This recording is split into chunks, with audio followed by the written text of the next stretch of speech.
having said that, I want to say that me, I'm not looking at elections in Ekawempe as just Ekawempe or what.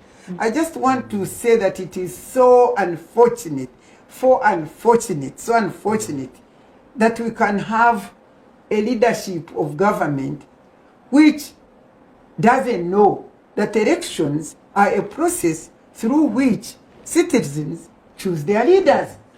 Elections are not war.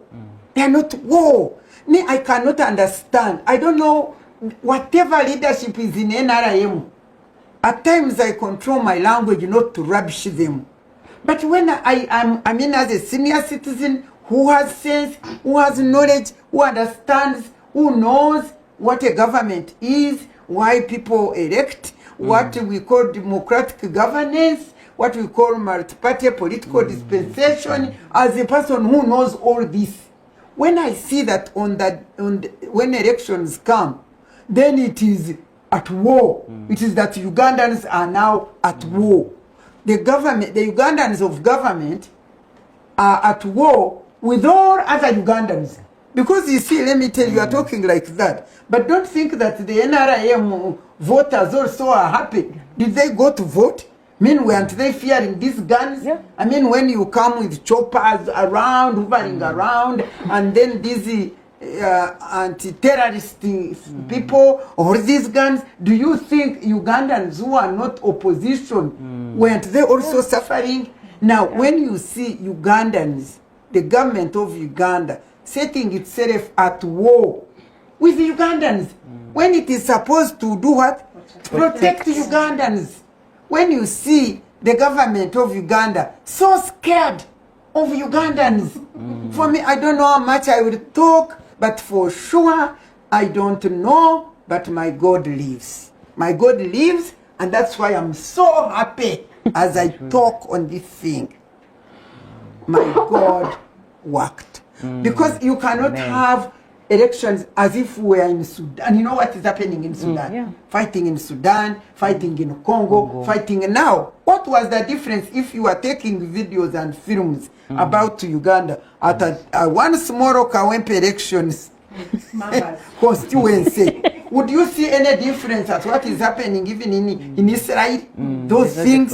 And now you say, do we really have sane leadership in this country of NRM?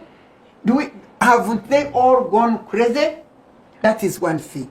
Now, how can a government which has over 300 members of parliament, but there is one single small seat in the city, which they want to capture and add on those 300? I mean, what sort of greed? What sort of greed for power? You people, Ugandans, who think you cherish NRM and you hate it and dance in it. Aren't you also all crazy and insane? Because you cannot see one account, one like this, when you already have all those. But you'd rather kill Ugandans. You'd rather maim these young children. You hit them and make them disabled. You crush them and really traumatize them and torture them like this because of one seat. Me, when I see people, I say, foolish, silly. Because that's why the Bible says they have eyes, they cannot see. They have ears, they cannot hear. Me, I think every sensible Ugandan, really, who sees what is happening, especially what happened in Ekawempe, just one constituency, and you see these young people's legs broken, and you see these young people's kidneys kicked, and do you really, what right or what conscience do you have in you not to say no, enough is enough? So for me, I'm talking to these Ugandans. You should wake up and say enough is enough. Now, having said that, for me, I want to thank the Lord and exalt him so high, God of heaven and earth, creator of everything. Why am I doing this at this particular time, despite the torturing of our children, of our young sons and daughters?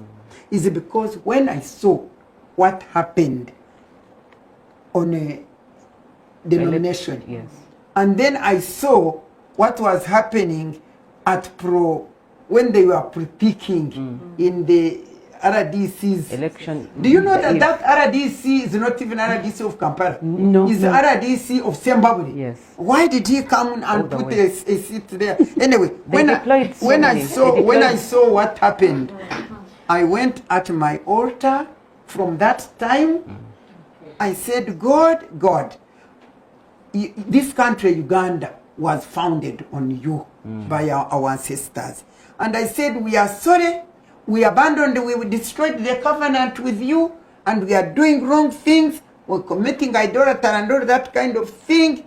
But please, God, please, I'm asking you. I asked for forgiveness. I was not alone, I'm sure. There are people out there who hear what I'm saying. I asked for forgiveness. I saw we were completely helpless and hopeless. There's no way we could save our children in Ekawempe. So I said, God, I'm asking you 2 things.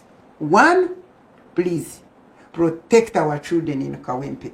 I know things are going to happen. I know these things are powerful. I saw Nabanja. Oh, we have done it because they are so huge figures, Simanya and all that kind of thing. Their stomachs are filled with all our resources, including the iron sheets. I think some of them, they even beat them with their mouth and ate them. And so they are so proud, thinking they are so great. With all their power, I said, God, your word says it is not by power, by might, but by your spirit.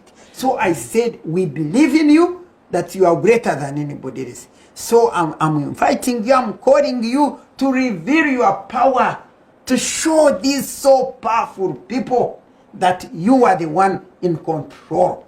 And please redeem Ugandans. For me, it was not about Noop, it was not about what, it was not about, my prayer was, let 2006.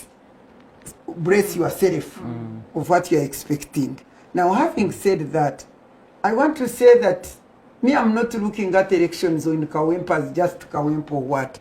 I just want to say that it is so unfortunate, so unfortunate that we can have a leadership of government which doesn't know that elections are a process through which citizens choose their leaders. Elections are not war.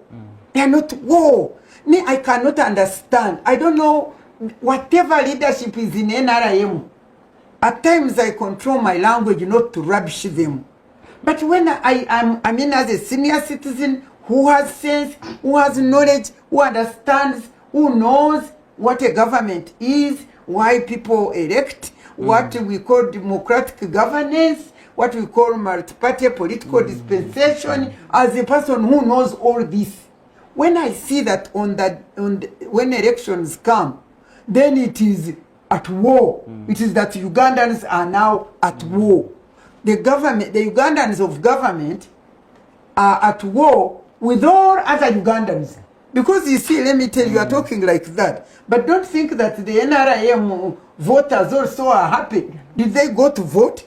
I mean, weren't they fearing these guns? Yeah. I mean, when you come with choppers around, hovering around, and then these anti-terrorist